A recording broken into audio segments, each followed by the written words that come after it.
color are now moving into those workspaces, and African Americans are trying to get in those spaces as well, because they've been suffering probably more so than any other ethnic group in this country. So this is a decisive moment in American history, World War II. Now, years ago, and I'm sure I read it somewhere, but this was probably back in 2016 or whatever, and when I started getting involved with the museum, one of the things I either read or someone said or I thought of, I can't remember, was, you know, World War II is the war that changed the world. It's an understatement. In every facet of American life, in international politics, economics, everything. Without World War II, the world does not look like it looks today. And I've often argued in public, without World War II, you don't have a civil rights movement. You don't have the Cold War. And the Cold War is by far undervalued when the civil rights movement starts. Because I often used to tell my students at the Citadel, it's real romantic and it sounds real cute to say that people started supporting equal rights for African Americans because it's morally and ethically the right thing to do, but that's not true at all. Because black people have always deserved equal rights and opportunities, and they never got it before that point. So it's not because it's the right thing to do. People do things in their best interest. If you want somebody to do something for you, show them what's in it for them. America started supporting the civil rights movement because it was in their international best interest. And that's a part of the civil rights dialogue in history that most people just sort of gloss over. They don't talk about our good, wonderful Russian brothers and sisters who helped America move in that direction. Because if they didn't, the international landscape looks vastly, vastly different. So anyway, this is a very, very important time in American history. And then of course, as you already know, when you talk about World War II, the 4 freedoms, which Roosevelt is sitting in the White House and they're doing their fireside chats. And he talks about the 4 freedoms: the freedom of speech and expression, the freedom to worship God, freedom from want, and freedom from fear. And the ironic or contradictory thing about that is African Americans were not included in that. They don't have the freedom of speech and expression. That will get you killed in the South. Freedom to worship God, possibly, but your church could be burned down or you could be attacked. Freedom from want, we don't even have to go into that direction. And let me just say this, I'm not talking about the South, I'm talking about in America. Because in the North, in some places, it's not any better. And then freedom from fear. Every black man and woman was always afraid. And I'm not talking about it'll be in Mississippi. I'm talking about in New York, Ohio, Chicago. So, and at this time, you also have lynchings that are taking place. So again, this is a very decisive and important moment in American history because this is war necessitates or requires a buy-in of most of the population. What can't happen is you can't fight a war at home or a civil war and fight a war abroad. If that happens, you're going to lose. So the Roosevelt administration, the federal government, they did their very best to galvanize as much support as they could for the war effort in America without having a march on Washington, without having race riots, which they couldn't stop that. And that's why African Americans are able to leverage these opportunities. So again, this is a different time in American history, primarily because the political map shifts and changes during this particular period. So after World War I, really before World War I, but after World War I, you have the Great Migration from the South. You have African Americans who are now populating New York, Chicago. At this particular, probably during World War II, you have a lot of African Americans who moved to Los Angeles and the West Coast. Not so much before this, but during the war. But you see shifts in the political map at this particular point. And it's really, really interesting. As I was kind of doing research, and again, I'm gonna harken back to my times when I taught classes on a regular basis. I don't teach anymore. I lecture, but I don't teach. And so I used to talk to my students at the Citadel, and I'd say, so if you were in South Carolina, where do you think people who wanted to leave the South, where would they go? Because let's be honest, you just don't get on a train and say, I'm going here. You know, where would you go? And of course, when we talk about the Great Migration, we're not just talking about African Americans, we're talking about people in the South who are leaving the South and they're going up north. So where do you go? And of course, you know, I would always tell them, look, it's not rocket science. People go where they can find people that they can develop a sense of community. So, and I thought this was really interesting to me. I didn't really realize this, but I realized that when I was in South Carolina, that many people in South Carolina and the Carolinas, they went to New York. They didn't go to Chicago. They didn't go to anywhere in Ohio. They didn't go to Dallas. They went to New York. And it's interesting, people in Mississippi, they went to Chicago. People from Tennessee went to Chicago. I thought this was really weird. During World War II, people from Louisiana, where I'm from, they went to Los Angeles. You won't go to a lot of those other places and find communities established by people from those locations, because people will go where their family and friends are. Where they see some sort of cultural connection. So during this particular period of time, as the Great Migration takes place and African Americans are moving up to the north, they are voting. And so now the White House, political leaders, they have to sort of at least entertain their presence, which is gonna be very, very beneficial to African Americans, because as there are elections, their voice matters. And that means that now that they have a little bit of leverage for a social political progress. So again, I'm just pointing out these are decisive moments in American history. What I always tell my students is, when you're looking at these events, think about what's different. Why is this different than World War I? Why is this different than the Civil War? And so these are the things that make it different and impactful. So during World War II, African Americans made tremendous sacrifices in an effort to trade military service and wartime support for measurable social and political and economic gains. As never before, local Black communities throughout the nation participated in wartime programs and intensified their demands for social progress. So that's in reference to the WWII campaign that I'll talk some more about. But again, I just sort of pointed out, the Great Depression sort of ends at the beginning of World War World War II. You have African Americans now who are trying to get jobs in the war industries. You have African Americans who are joining the military. We can talk more about why people would join the military, because it sounds nice and sweet and romantic that everybody wants to fight for their country. A lot of people do. Some people will tell you straight up, I need a job. Some people will tell you, I need somewhere to live. They give you food, they give you clothes. The benefits might be pretty good too. So one of the things that you always figure out, now I've always been studying this throughout my career, is that whether you're talking about the Revolutionary War period or you're talking about, 2023 right now, people join the military for lots and lots and lots of different reasons. Sometimes it's patriotic, sometimes it has nothing to do with that. But African Americans are now looking for opportunities of self-upliftment, to support their families, to find gainful employment. And the war is that opportunity.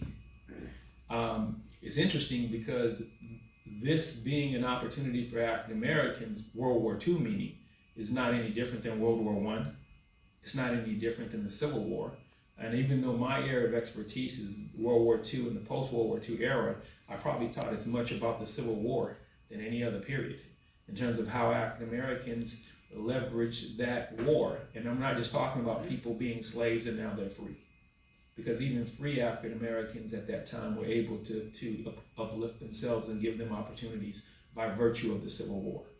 So what I want to do is I want to sort of, in your minds, formulate a connection between military service and the African American experience in this country, because they're very well connected and they're vital to understanding the Black experience. But this is really, really important. And so, as you would imagine, that when the war starts, African Americans do not have the opportunities to go into the war industry and get jobs. Because what's happening is, even though you have many white males who are going off into the military, you still have a lot of other white males who are still in the United States, and they don't want to compete with people of color for jobs. So Roosevelt is pretty much pressured into signing Executive Order 8802, which outlaws discrimination in the defense industry. But if you wanted to work in the defense industry and you've never welded before and you end up in a shipyard, well, you have to learn how to be a welder. Where could you go to learn to be a welder? Well, again, especially in the South, the schools are not integrated. Yeah, so, and this is where, so I have a couple of areas that I focus primarily in. Number one is African American civil and military history, but I also focus on the history of HBCUs, historically Black colleges and universities. And so what I learned was that during World War II, all the Black colleges in the United States, in particular some than others, they offer training for African Americans to support the war. So you go to that HBCU, you learn how to be a welder or do some sort of factory job, and then once you learn that, you go to that particular munitions plant, wherever you go in, Mobile, Alabama, Dallas, Texas, Los Angeles, California, wherever, and then now you're skilled to get a job. But obviously, it's on a segregated basis. This was super cool and really good for HBCUs because, first of all, they're completely ignored and viewed upon as being inferior. And now they have an opportunity to get federal contracts to get money that they would have never gotten to support the war effort and also to train African Americans in the war effort.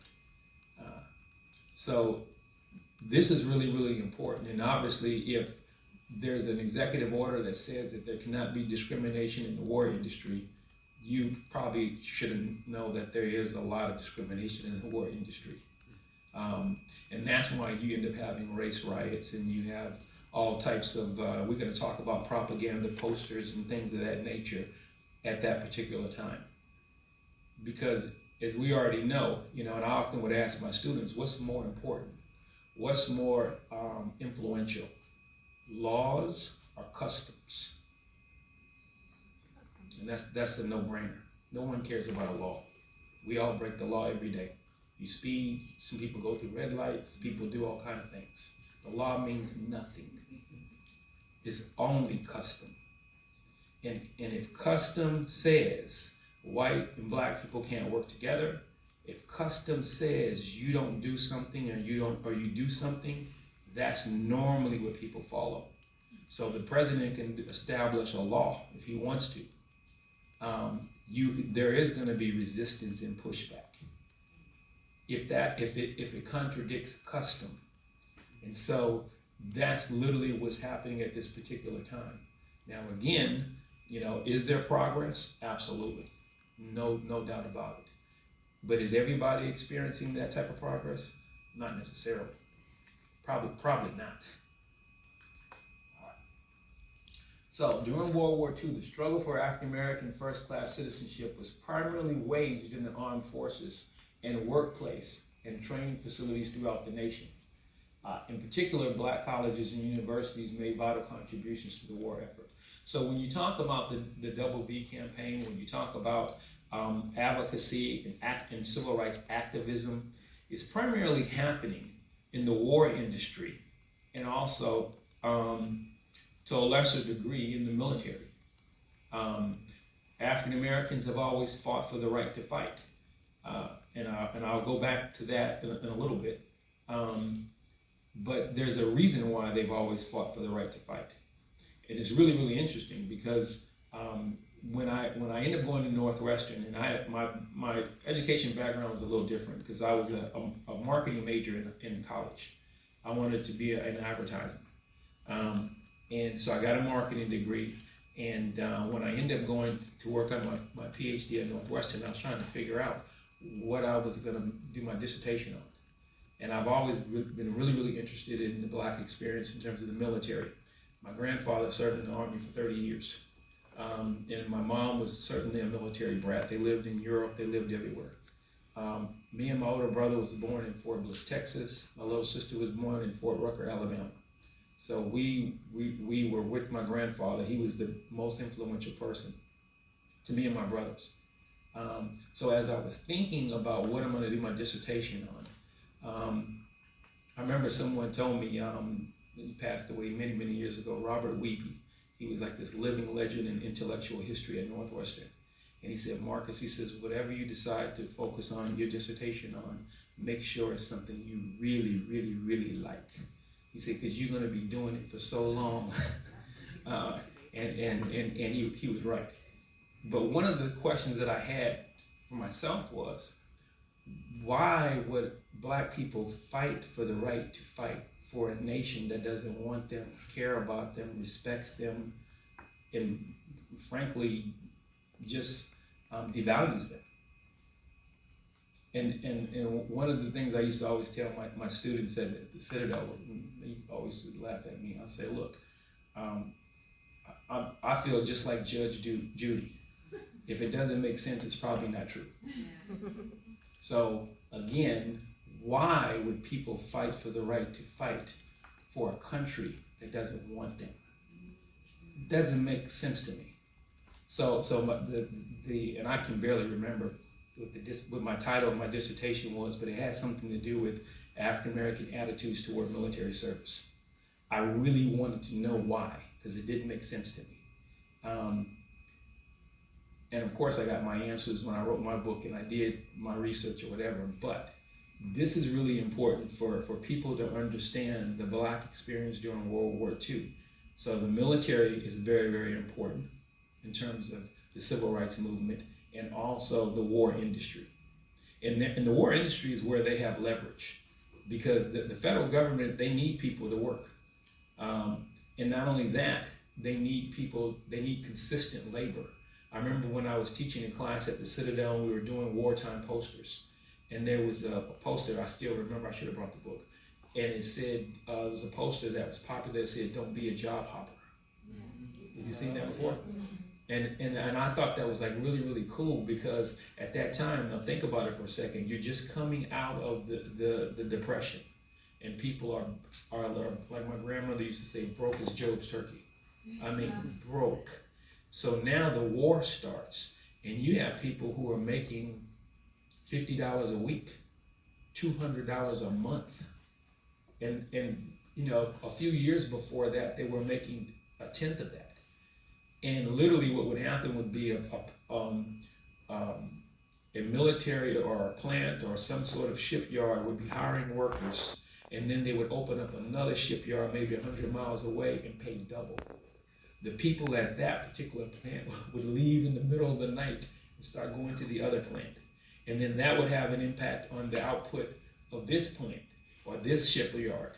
And so this was happening so much, the federal government, the military started coming up with a campaign trying to keep people in one place because the jobs were so plentiful and the money was so good. You know, not to mention you have people who are leaving the South and in rural areas in droves.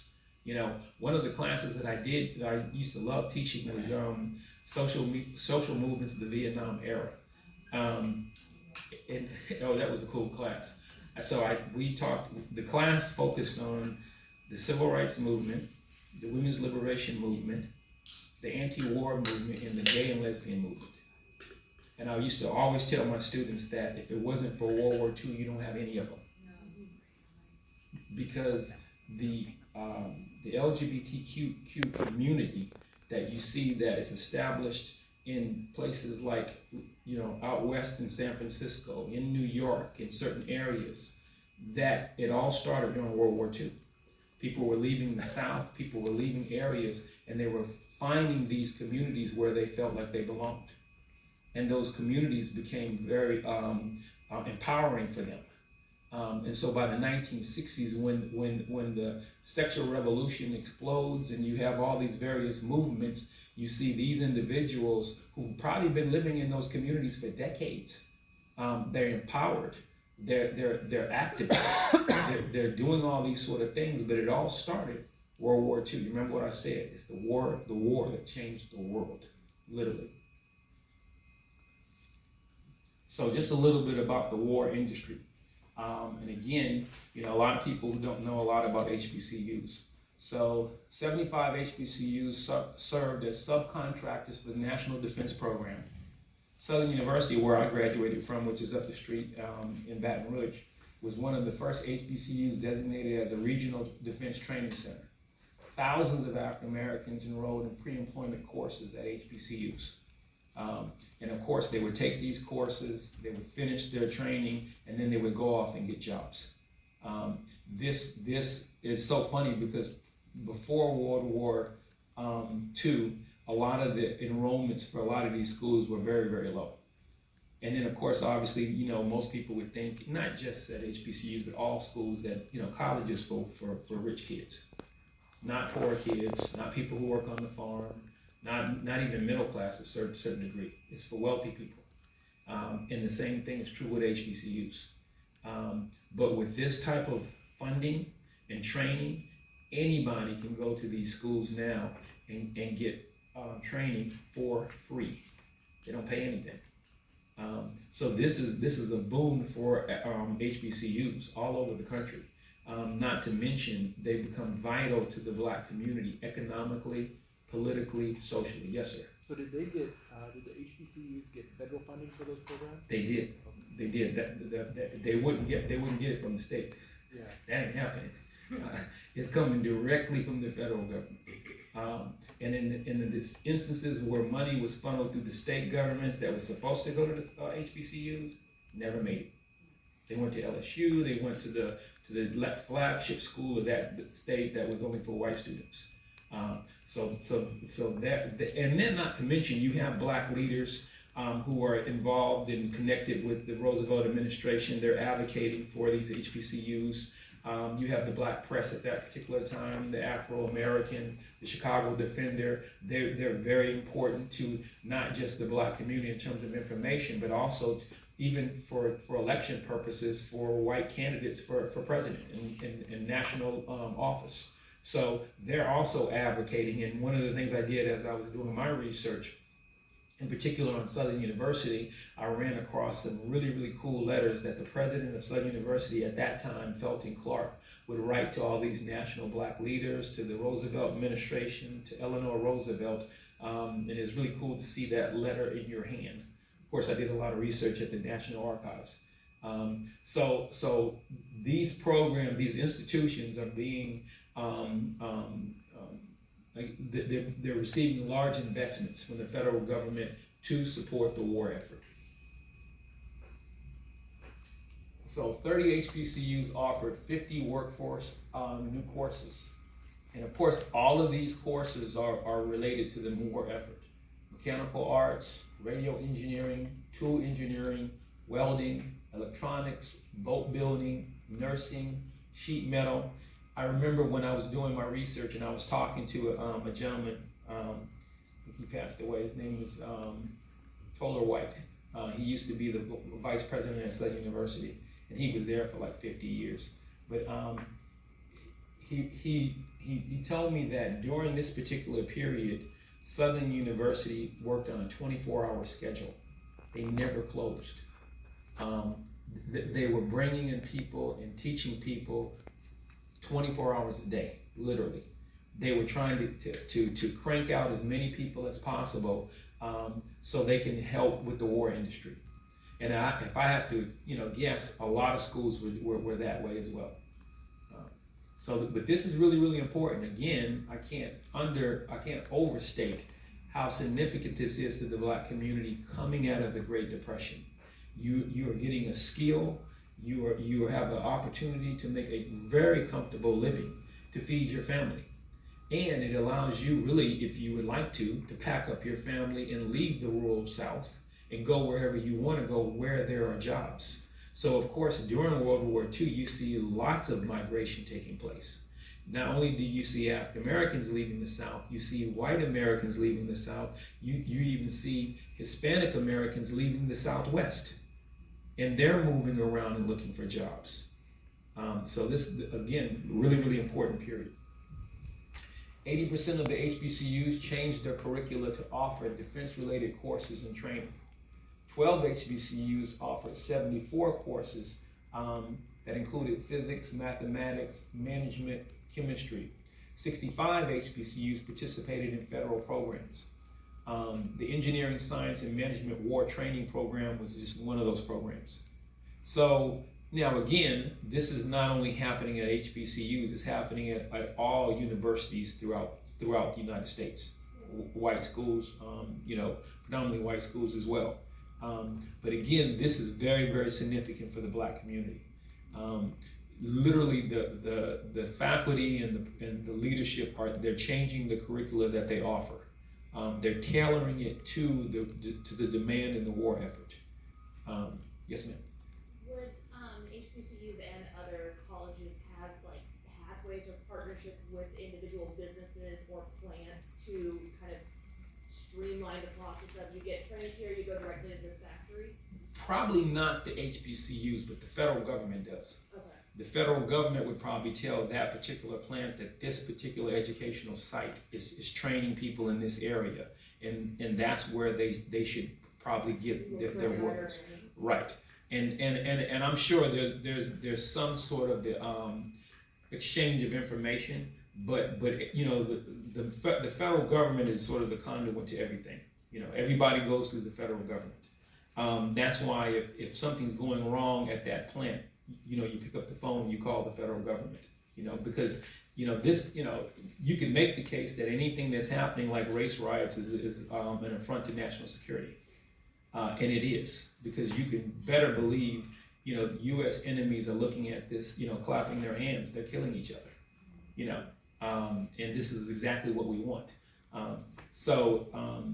But this is also a really important time for Black leaders, especially in higher education, because they are working. Now, don't get me wrong; they are working with the state government. They are working with the federal government.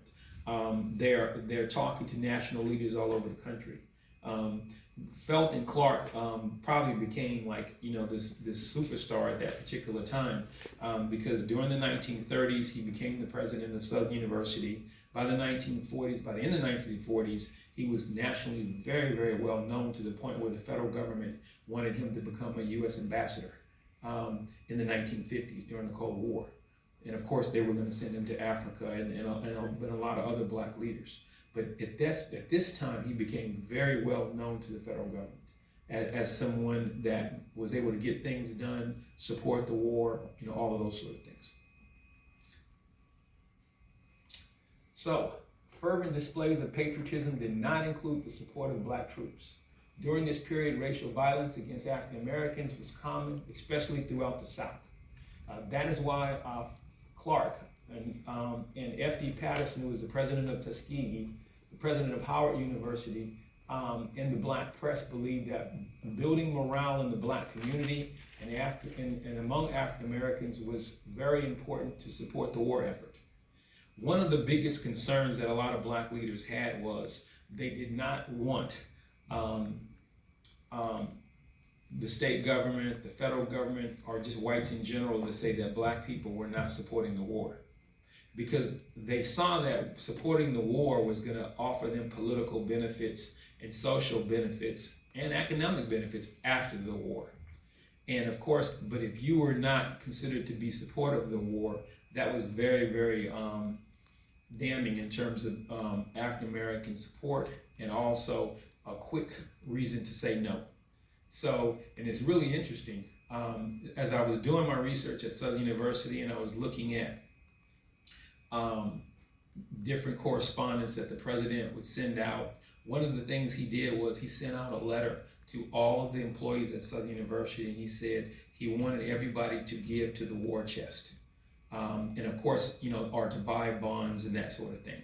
And people would give, and then I think Southern would make a large donation or whatever it was. But he wasn't just like sending it out to say, well, if you want to, and this and that. He literally sent out a letter, email. He sent a letter saying that he wanted to know who did not give. That what you were supposed to do was, if you worked in a particular department, you were supposed to go to your supervisor and say, this is what I'm doing. And that's how they would track who gave. And if you did not give, he wanted to meet you in his office. And that's a conversation you don't want to have, which is really, really interesting.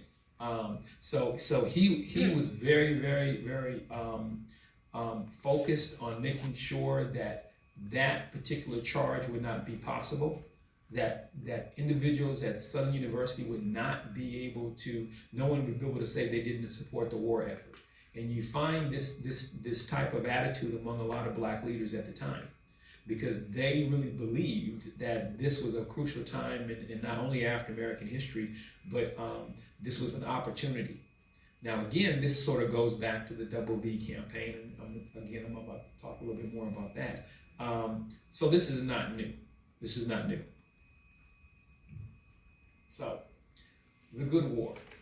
World War II is also a period of fear and anxiety for racial and ethnic minorities throughout the nation. For African Americans, Japanese Americans, Mexican Americans, the period also reflects the rigidity of the color line in America. Racial discrimination in the war industry was common throughout the 1940s. In addition to millions of African Americans, in addition to racial violence and the spread of white supremacy as a result of the migration of millions of African Americans to the Midwest and the West Coast. You have race riots in Detroit, Harlem, Los Angeles, Beaumont, Texas. So, one of the things that I've lectured in the past about is the Good War and the idea of the Good War. And I had to literally do my research, which is so funny. I did my research for the World War II Museum on this whole idea and concept. Where did it come from? What did it really mean? Certainly you hear, people refer to the World War II generation as the greatest generation. But the Good War is not good for everybody, all right? And number two, really the Good War, if you haven't really dug into it, it's really not so much about World War II, it's a little bit more about Vietnam than World War II. Because when Studs Terkel came out with his book, The Good War, it was really in a reflection of the Vietnam War and how it compared to World War II. And in comparisons, World War II is the Good War, where people are coming together. You see the mobilization of the entire economy. It's not an unpopular war. When you think about all those things, it's the Good War. When you look at Vietnam, of course, it's everything that's not good. But during this particular period of time, for a person of color, depending on where you are, your situation, your place in society, your ability to feed your family, your ability to have a job, all of that is very much in flux.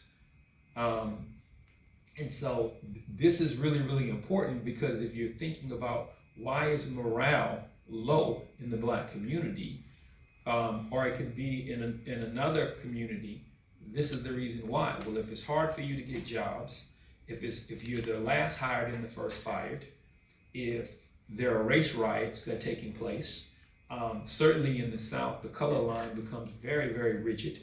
But keep in mind, now, I sort of mentioned to you guys that, you have all this migration taking place.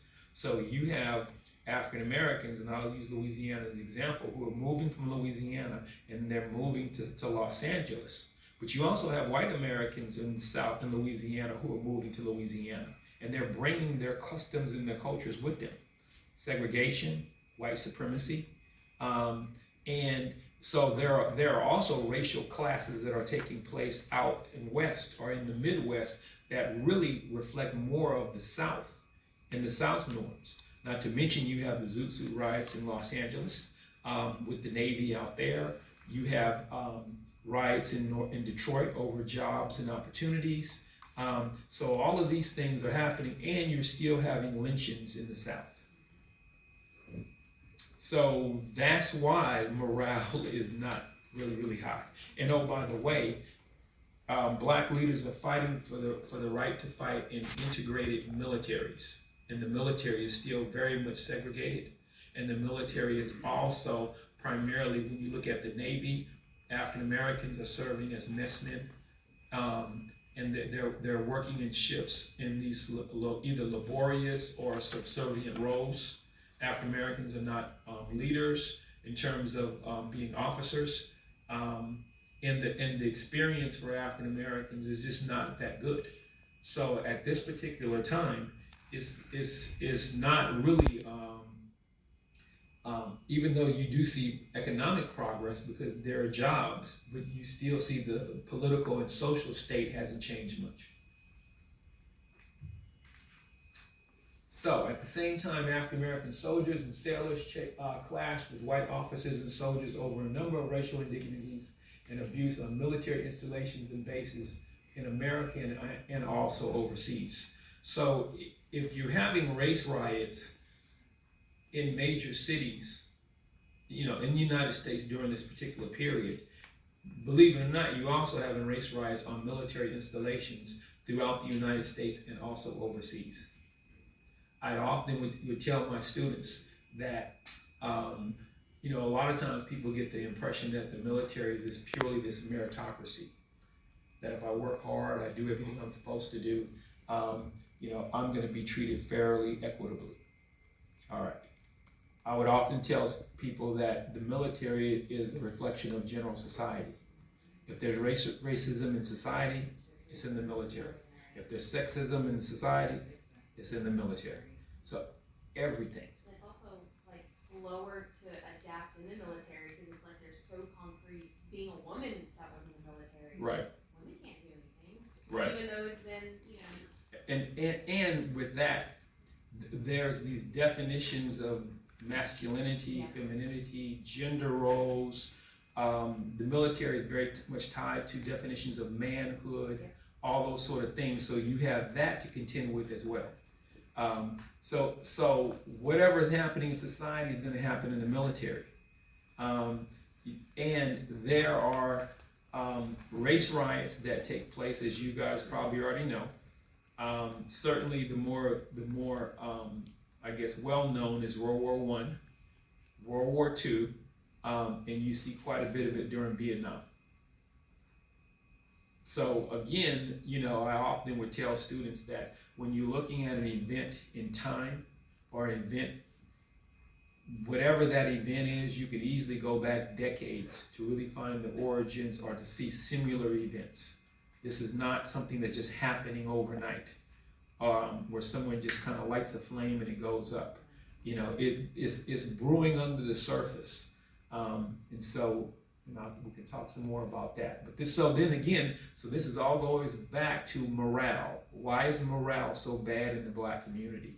Why is morale bad in the Japanese American community? Well, hell, if you're taking their property and putting them on trains and putting them in camps, that could be one of the reasons. If you're a Hispanic American and there are signs outside restaurants that say we don't serve food to Mexicans, again, that type of discrimination during a war. Now keep in mind, you have society is just being just saturated with wartime posters of unity and patriotism and all these other things, and these other minority communities are serving in the military in large numbers. They're volunteering for service. They're citizen soldiers. Maybe not citizens, but they're soldiers. So, F.G. Clark and black leaders were acutely aware and concerned about African American disaffection for the war. African Americans had little to celebrate considering they were barred from civil defense training jobs, experienced racial discrimination in the U.S. Armed Forces, race riots, physical violence, and assault with no recourse in the justice system. That is the Black experience. So, but again, this, and I think a lot of people, and I always sort of point out, yes, there's social progress, but at the same time, in some cases, things might even feel like it's worse because, most people tend to believe that if they do the right thing, then the right thing should occur. But what happens a lot of times is when people do the right thing, the right thing doesn't happen. Well, I worked my tail off. I did everything my boss was supposed to be. I should have got the raise or the promotion. Yeah, you probably should have. But it doesn't mean that that's going to happen. And again, we're still, at this particular time, it's a very racially segregated society. White supremacy is alive and well, very public. African Americans and people of color are treated unfairly, and it's a part of American life. I remember when I would teach, and of course I'm at the Citadel, and many of my cadets had never had a Black professor or at any time, so you can imagine how popular I was. Some of the kids, they would take I'm serious, I had students who would take every class I had. I mean, and they were phenomenal kids. And then I had some kids that would come in my class, and after one class, they would, look, if they saw me walking on the street, they'd get on the other side. They didn't have nothing to do with me because everything I told them contradicted what they were taught to believe. And I used to always tell them, look, it's not Marcus Cox. You don't have to believe me. I can show you where the books are. And just to make sure that you don't think there's this evil plot, the authors are not Black.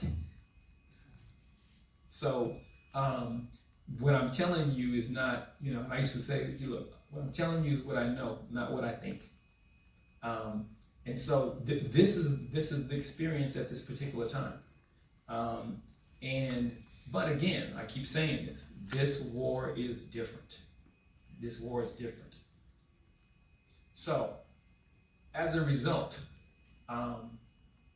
the Office of Education decided to sponsor a program called Freedom's People. So now what we're going to do is talk a little bit about the war time propaganda in the Black community. And so there are two, and I could do a lot because this is a class in itself, but there are two sort of mechanisms to address Black morale in the Black community, or low morale in the Black community. One is this program called Freedom's People that's aired on the radio. The other program is, or at least a documentary, movie, whatever you want to call it, is The Negro Soldier. Isabel, where's Isabel? Have they seen The Negro Soldier? The video? Yeah, we saw part of it. You have? We saw those. Yeah, she showed Good, us the segment. good. Because I it's funny because I used to teach one of the many classes, but I used to teach, and me and the students, we'd watch the whole video to talk about the Negro Soldier, what it and how important it was. So I'm going to talk about it as if you've already seen it. Okay. So let's talk about Freedom's People. So this program, and keep this in mind also, the program that's sponsored by the Office of Education is for the consumption of African Americans, but not just African Americans, for all Americans. Because one of the things that the federal government is trying to do is they're very concerned about race riots, racial tension, all those sort of things. And this idea that African Americans are not supportive of the war. So what they did was they put together a committee of Black leaders, and they came up with all of the sort of the most popular entertainers at that particular time: Count Basie, Cab Calloway, Paul Robeson, and they would have these radio programs that included not only performances but also these little short vignettes, if you want to call them that, where they would talk about Black history, Black contributions to science, African American progress in various areas. It was designed to highlight African American contributions to the national defense, American history, education, science, music, and to improve morale in the Black community. And it was very popular. Lots of African Americans throughout the United States would tune into these radio programs and to hear things about Black achievements in American history. There was something similar to this, now that I'm thinking about it, that happened during World War I. Maybe not on this particular scale. So again, and I would often tell students that, look, whatever you're looking at, this is not new. If anything, this is somewhat of a continuation. But this became really popular. And more importantly, these programs were not just sort of picked up by Black radio stations. These programs were picked up by white radio stations. And so now, whatever the reason might be, it might be just the fact that, people are picking it up because the music entertainers are so good, and this is an opportunity to hear that. But what they're also hearing is about these Black achievements in American history. Shortly after the initial broadcast, the Office of Education began receiving requests from educators, both Black and white, for additional information so they could distribute to their students. Even white radio stations offered surprisingly positive feedback concerning the quality of the show after it was determined that the program would not disturb Southern social customs. And believe me, there was an intentional effort by the writers of these programs to make sure that they did not say anything that was going to sort of, be a huge sort of detriment to the process of what they were trying to accomplish. They tried to keep it as positive as possible. The Program Committee of Black Leaders believed if more programs of that nature were offered, probably a mutual understanding of all groups and races of the people of the United States would be understood, and the Negro especially would be more appreciated in its own country. So this again was sort of a propaganda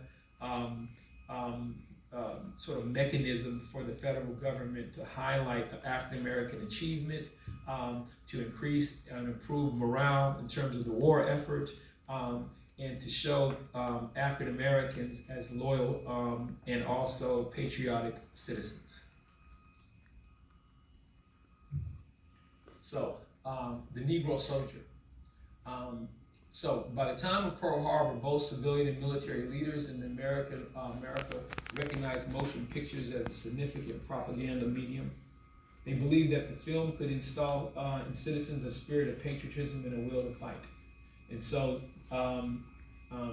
this particular article, and I think the name of the article that I was able to get a lot of information on, you might be familiar with it. It's called the Negro Soldier, Film Propaganda in Black and White by Thomas Cripps and David Colbert in American Quarterly. This was in 1979. And this article talked about the Negro soldier, how it got started, why it was developed, and all the sort of the politics behind it, and how it was received by various communities. General George C. Marshall, who was the Army Chief of Staff, believed that the film would play a major role in wartime and hoped that a film about the Negro would provide a reason why racial tolerance was necessary to a unified military front. Social scientists realized that the morale film about race relations was a perfect place to test ideas about social engineering.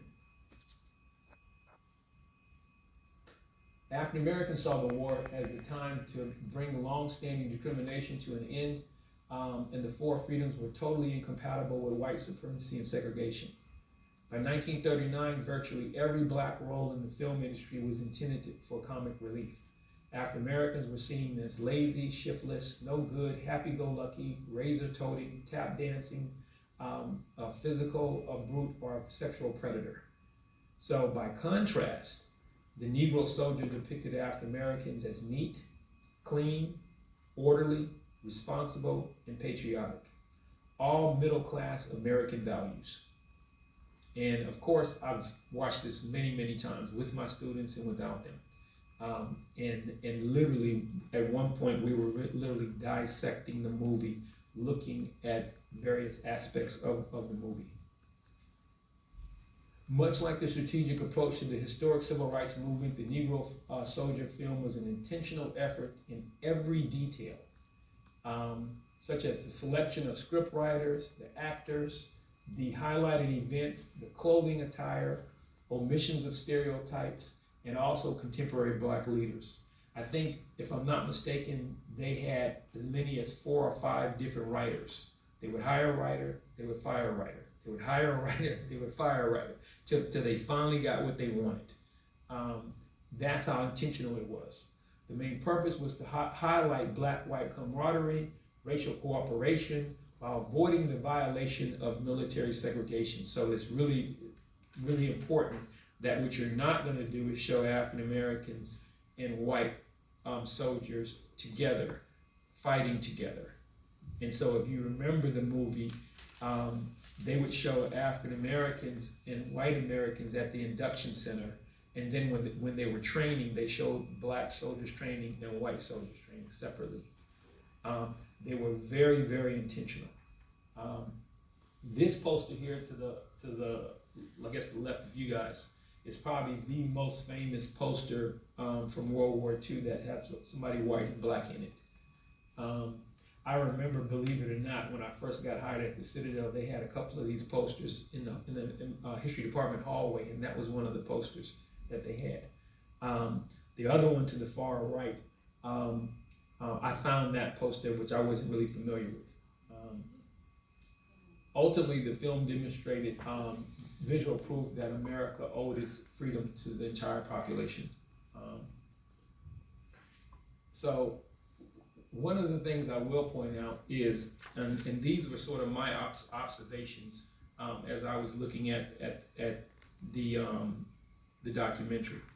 And as I told my students, I said, you know, when you're looking at these sort of, you know, documentaries or you're reading, and I used to always, you know, tell them, I want you to focus on what the book is saying or what the video is saying.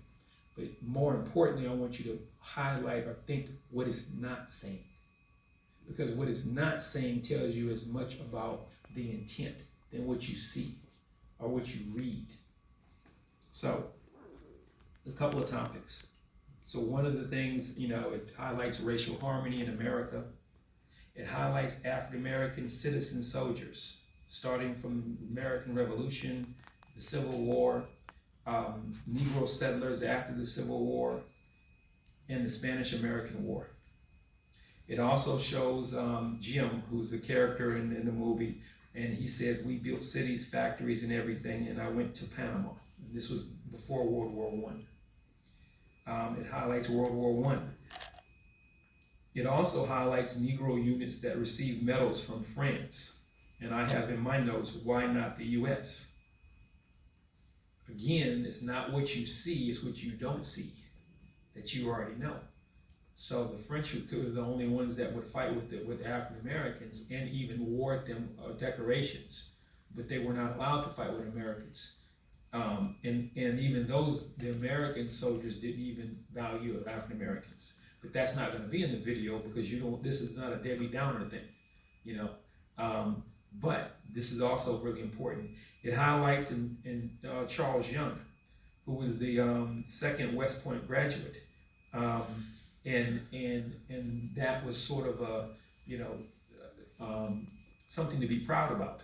But what it doesn't tell you is that he was forced out of the military before World War I because his rank was so high that he couldn't be. They didn't want him to be in a position where white soldiers had to salute him. So they literally forced him out of the military. This is a West Point graduate. Of course, that's not going to be in there. There's also images of Negro social progress. There's sort of depictions of HBCUs training and educating black leaders. There's depictions of Pearl Harbor, when the gunner, Dory Miller, shoots down Japanese planes. And so these are all the themes that were carefully selected to highlight in this documentary. Now, obviously, it's not talking about race riots, lynchings, the fact that black people can't vote, all of the things that reflect real life. So the movie is very well received by just about everybody. Even though a white commander at a Negro camp was sure that the film would provoke racial violence among African Americans, the opposite occurred. And this is one of the test audience that they used. And they said black soldiers, after seeing the film, they insisted that that film be shown to all black soldiers. So for some reason, I don't know, the officer thought there was going to be a riot, which is just the opposite. There was no riot. People were very, very supportive of it. In fact, 90% of black troops wanted the film shown to white soldiers. Surprisingly, nearly 80% of white soldiers who also wanted the film to be available to both black and white troops. The film was probably better received by people in the military than out of the military. And certainly, as you probably would know, they're not going to show that in the South. In the end, the film became mandatory viewing for all troops through its distribution was not as widespread throughout the nation and or overseas. So they only showed it in certain markets. Now, this was sort of the result of that particular film. So the activist groups such as the NAACP and the National Negro Congress, they praised the film as the best ever. White critics generally agreed that the film would mean a great deal more to black audiences than white audiences. Despite the fact that the Negro Soldier was intended as propaganda film to increase wartime morale among African Americans and to a less degree general public, the film ultimately opened the door for more positive acting roles for African Americans that departed from the stereotypical roles offered to black actors before 1945. And of course, some of the Raisin in the Sun and Carmen Brown, which is the one with Dorothy Dandridge and Harry Belafonte. I did a presentation here at the National World War II Museum, I want to say a couple of years ago on that, which was super cool because that's one of my favorite movies. And of course, Lena Horne.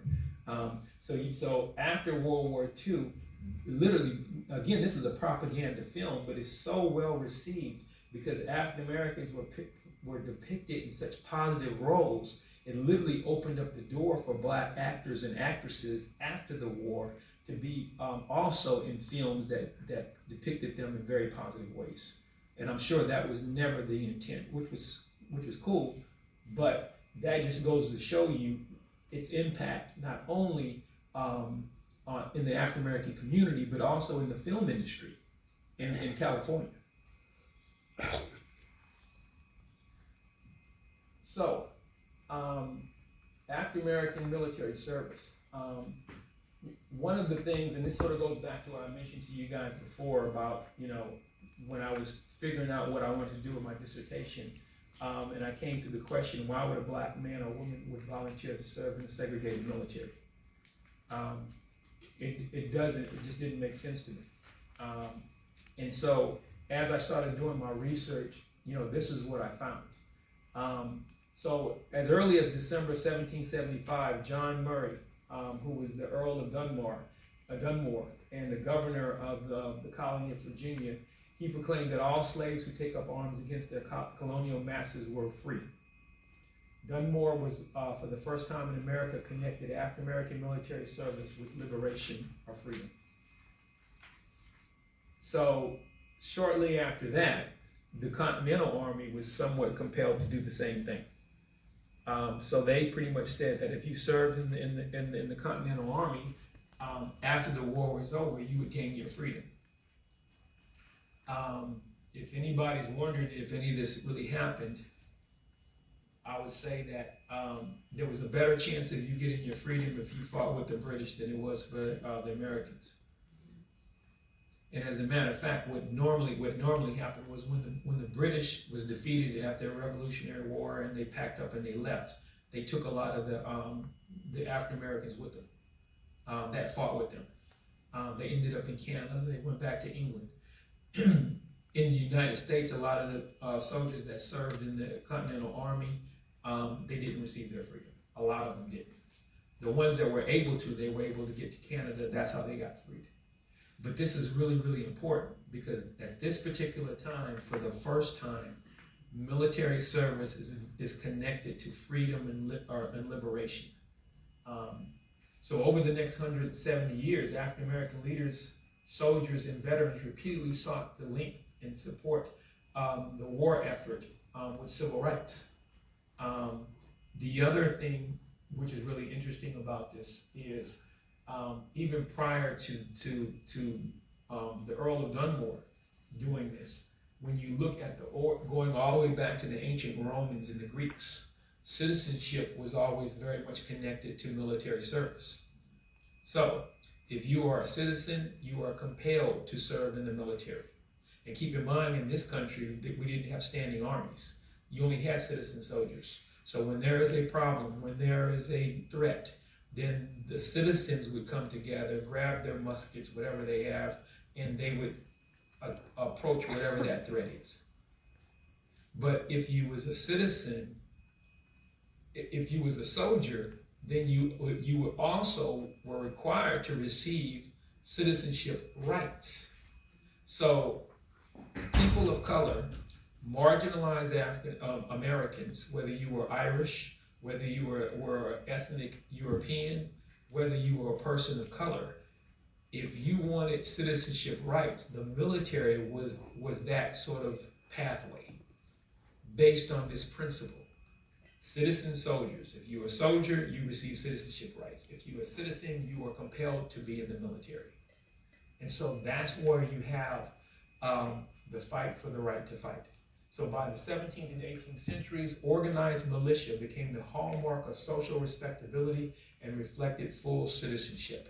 So if you were living in a small town and you were a part of the local militia, you were the important citizens of that community because you have a vested interest in that community, because if something happens, you're compelled to take up arms. So that's the reason why African Americans were involved in every conflict as early as 1741. Because that concept is really important. And keep this in mind, it's very, very important in terms of this whole idea in a democracy. If you're not in a democracy and you're in some sort of totalitarian, regime or whatever, then you're forced to do this. And there's no payoff, because keep in mind the military is the army or the military is not going to be a band of mercenaries. So how do you compel people to fight? How do you compel people to contribute? How do you compel people to want to risk their lives? The payoff is citizenship. And so that's one of the things that I learned as I started looking, throughout the history. Then the other thing was, keep in mind that there's also, and I mentioned it earlier, there's definitions of manhood, masculinity, that are very, very important. And you find this more prevalent in the South than you did in the North. A lot of your military colleges and of course you can go all the way back to VMI and the Citadel, and military schools were in the South because the military, the idea of military service was much stronger in the South than in the North. And I wrote an article in one of the books, I can't remember which one, years ago. Now, what you find is that because of racial stereotypes, these are sort of the antithesis of the citizen soldier. How can you be a citizen soldier when you have all these very demeaning depictions of African American men? And some of them being as docile and being lazy and shiftless. Well, that's completely opposite of what a military man or woman is. They're the last thing they are is lazy or shiftless or docile. So, but this is the stereotype of African Americans. One of the things I used to always tell my students is, how are we doing on time? I'm getting close. Until 3. Okay, 3. Oh, perfect. I'm almost done.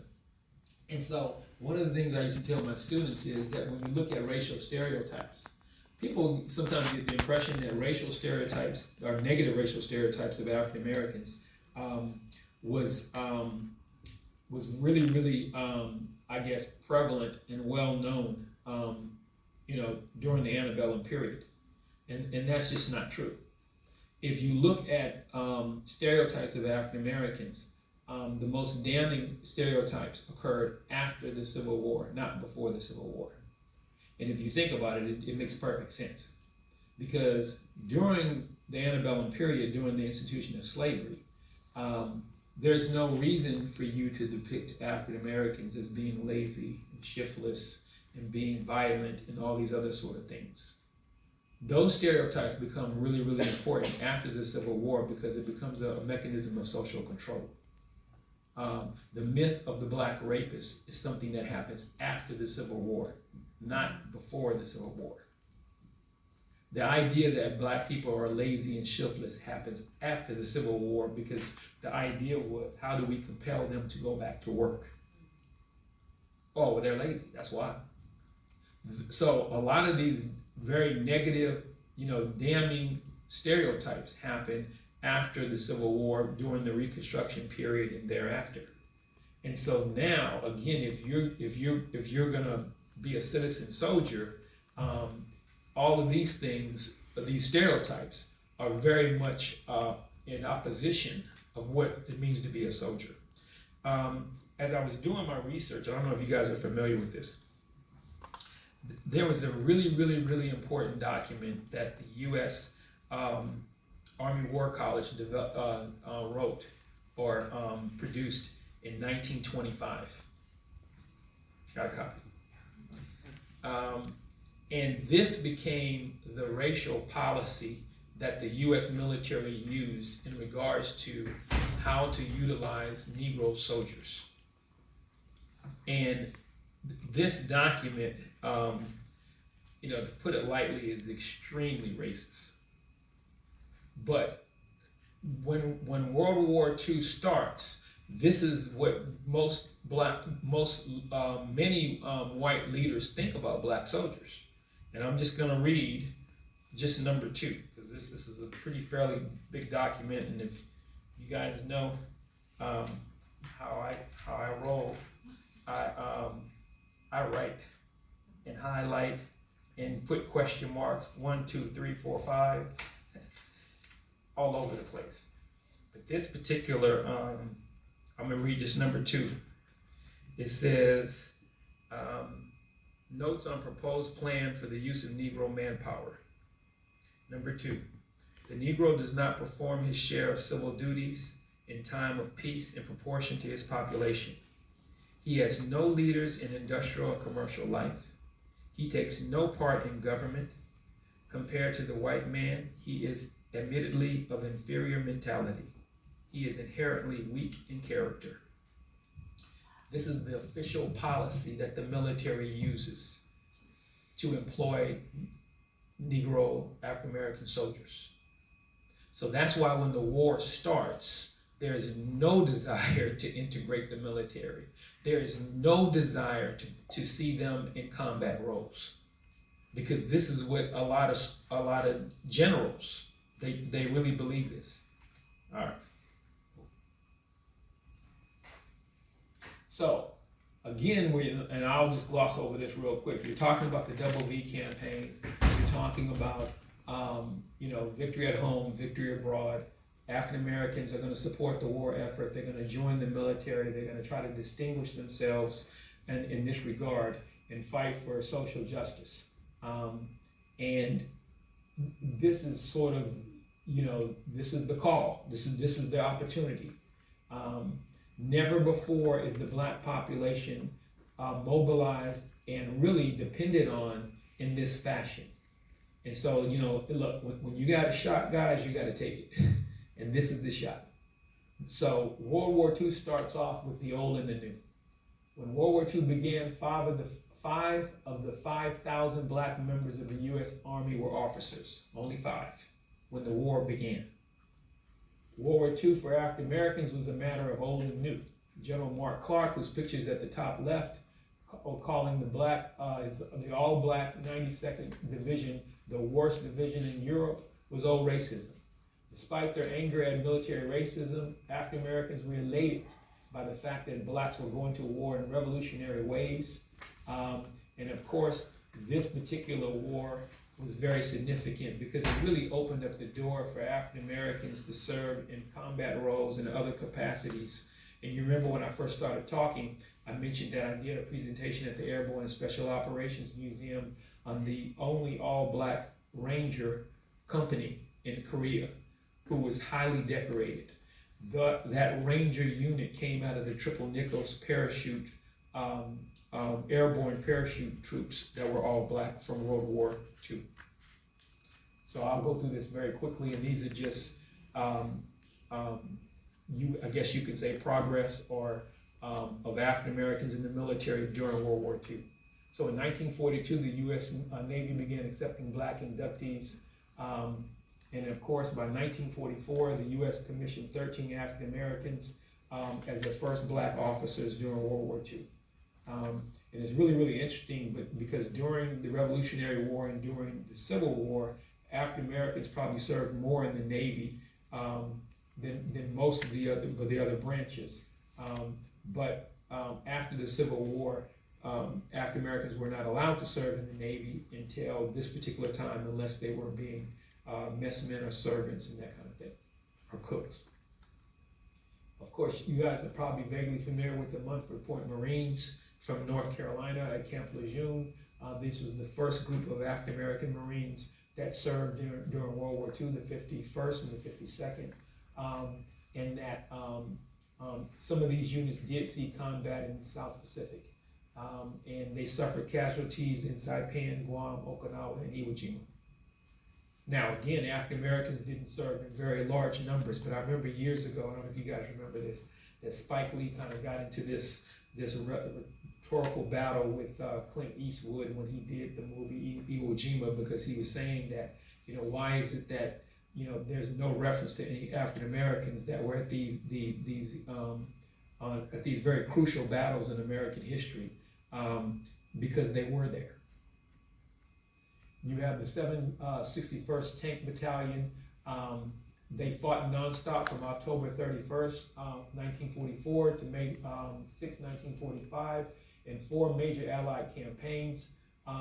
They were also able to beat the Russians to the Rhine, and they were highly decorated and very much appreciated by George S. Patton, because he depended on those individuals based on the number of casualties and the fact that he needed fighters. And so the 761st Tank Battalion was crucial to defeating the Germans in World War II. You have the Women's Army Corps. You have the 688 Central Postal Directory. This was the only all-black female unit that was located in England, and they were responsible for processing the mail for all the soldiers throughout Europe. And so again, African American men and women are serving in the military in new and very innovative ways during this particular time period. You have the Red Ball Express also. Some people don't know very much about the Red Ball Express, but you can't fight. I was talking to one of my faculty, and he mentioned that his father was in logistics, and he said that you can't win wars without beans and bullets. And so literally when the American forces and the Allied forces landed in Normandy, they literally were pushing inland from France to push the Germans back, and they were being supplied by the Red Ball Express. 75% of the drivers were African Americans. And these guys not only sustained casualties, but they were moving lightning fast. If it was not for the fact that they were supplying Patton's army in the U.S. military, they would not be able to go as far and as fast. So this was a crucial part of the victory in World War II. And many people don't realize that black soldiers were the ones who were driving those trucks and getting those supplies through the German lines to make sure that they had gasoline, they had food, they had ammunition. And it was called the Red Ball Express. I might be showing my age a little bit, but I don't know if you guys remember in the 1970s, there was this comedy show or a show that depicted the Red Ball Express. This was even before I think MASH came out. I remember that years ago. Of course, many people are very familiar with the Tuskegee Airmen and the success that they had. And of course, obviously, they were fighting on two fronts as well. And of course, you know, the red tail P-51s were legendary for protecting B-17 bombers. And of course, if you've ever seen any of the movies, and there's been several of them about the Tuskegee Airmen, one part of the movie depicts how white pilots asked for the P-51s of the Red Tails to escort them because they never lost any bombers. And I remember last year, I don't know if you guys were here for the International World War II conference. It was probably one of the most surreal moments I've ever had. There was this gentleman I think he's in his late 80s, named Luckadoo, I think. He was a 19-year-old kid who was a pilot in one of those B-17s. And when he sat up on the stage, I think we were in the Higgins, and talked about his experiences, you could have heard a pin drop. I mean, in the fact that he was saying, for instance, how cold it would be, that it would be so cold up in that bomber that your feet would stick to the floor. They sometimes would have to pry you out of the airplane because it would be so cold, and people would get frostbite just being up there, and then how dangerous it was, and it was amazing. But it was really cool to hear how the Red Tails were very, very effective. And again, all of these things, you know, of course, the black press is carrying all of these wonderful things that are happening in the military, and also the federal government is aware of it.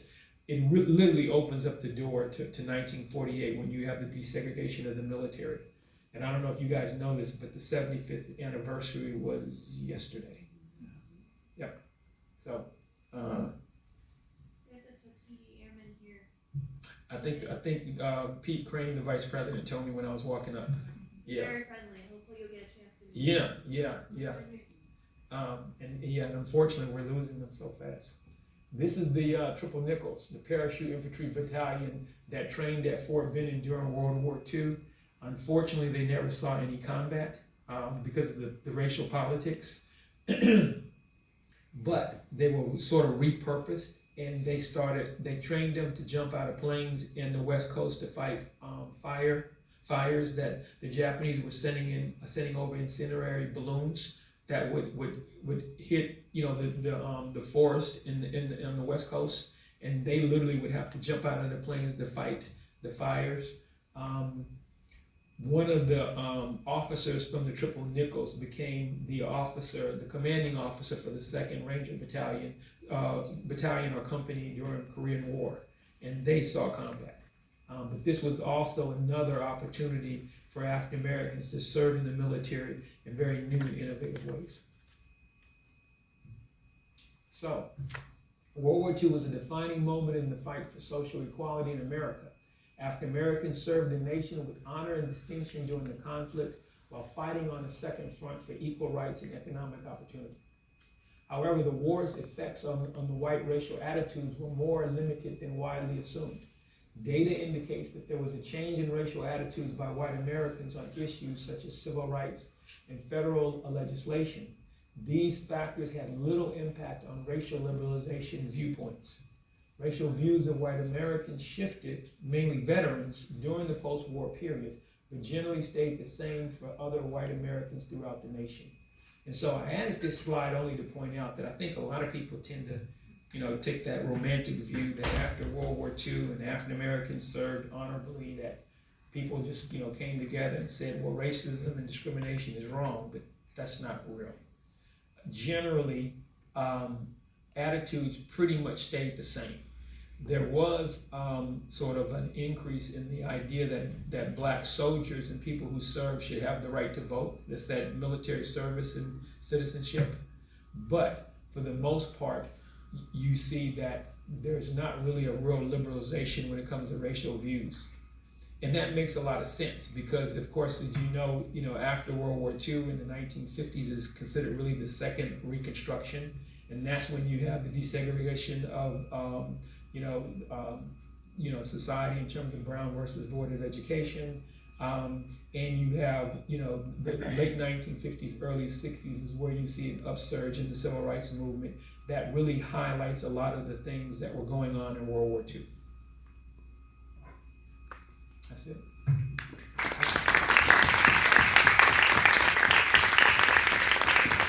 So if anybody has any questions, do we have time for one or two questions? Anybody? Yes, ma'am. A comment. Yeah. When you talk about the 6 AAA, Tyler Perry just finished filming a movie. Oh, really? I didn't know that. Yes, Okay. Perry Washington is going to portray Charity Adams. Oh. Yeah. And just by chance talking to one of our curators the other day, I think they reached out to our curators for letters Oh, to wow. be read at the beginning of the movie. So be on the lookout for that. That's cool. I didn't know that. That's great. Yes, sir.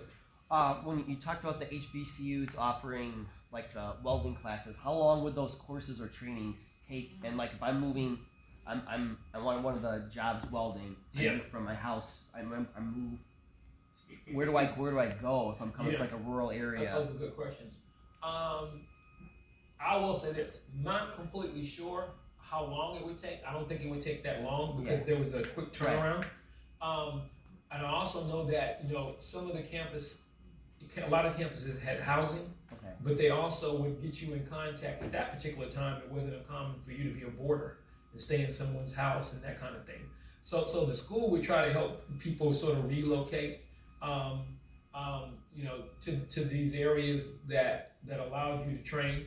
But a lot of times you would have to sort of probably rely on friends and family, that kind of thing.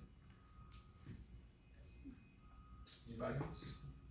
Yes, sir. Kind of a specific question. You had mentioned service and military conflicts in 1641. What was the conflict in 1641? Because I know kids would ask if I bring it up. Yeah, no. I mean, that's a great question. I love it. So one of the things that I did find in my research is that when the colonists were always at odds with the Native Americans, they would rely on slaves to take up arms in defense of the colonies. And that happened quite often throughout the colonies, especially in South Carolina. I literally traced back to African Americans or slaves taking up arms on behalf of colonists as early as 1641. Right. Yes, sir. Yes, you spoke of the perception that black people were less patriotic. Yeah. Was this a general attitude amongst whites at that time, or was this just policy? That was a general perception, and I'll be very honest with you. In some respects, it was fairly accurate, because again, if you're not considered to be, has anybody read the book Half American by Matthew Delmont? It's been a while. Me and Matt did last November. I think we did a session here at the WWII Museum, and the book came out last year, as a matter of fact. And he talks about how African Americans historically have been half Americans, and they haven't received the rights and the privileges of citizenship. They haven't even been recognized as being a part of the American fabric and that sort of thing. So it wasn't uncommon for a lot of African Americans who did not want to be as supportive of the military or the country. But on the other hand, you always had African Americans who were. So there is some truth to that. You have some black leaders who literally during World War I, World War II were saying that you're crazy. I'm sure if you're familiar with the story of Malcolm X and different people who were draft dodgers. It wasn't that they were cowards. It was the fact that they were like, only a fool is going to take up arms for a country that doesn't want them or care about them. And so from that standpoint, a lot of people would infer that African Americans are not patriotic. What I would say is, my response is, no, it's just the opposite. It takes a hell of a person to pick up a gun and serve in the military or fight for a country that doesn't want you. That's real patriotism, you know. So, but yeah. So. Yes, ma'am. Just something to add, if anyone was interested in Charles Young, there is a National Park Service site dedicated to him outside of Dayton. So if you were going to check out the Air Force Museum for some World War II stuff, they're currently renovating the home to make it look like it did in the 1910s when he lived there. Yeah. We visited it right before they closed it for renovation. But it's supposed to be done this summer, so it's awesome. Good deal. Thank you guys. I appreciate it. Appreciate the opportunity. I hope you're enjoying yourself here. Is this the first time you're in New Orleans? Yeah. Oh wow, cool. Cool. The weather's not too bad either. No. Listen to what I'm telling you. It's not too bad. Believe me, this is nothing. Rockford here. It's been worse in the south. So It can